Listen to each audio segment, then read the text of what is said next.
Now that I have my pins in place, as you can see, they're all flush with the short arm.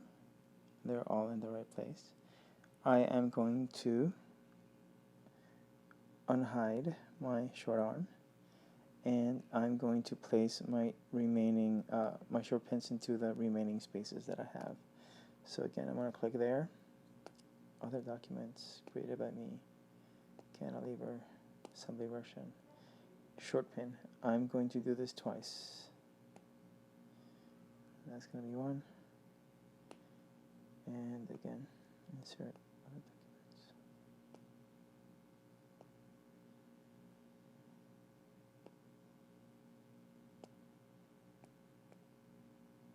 Oh, I clicked on the wrong thing, but it doesn't matter.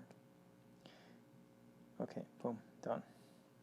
Alright, so again, I'm gonna make this one a fastened pin. I'm gonna click on that edge, click on that crosshairs, click on this edge, click on those crosshairs, and boom, that's done. And I'm gonna repeat the same thing for the remaining pin, and I'm done with it.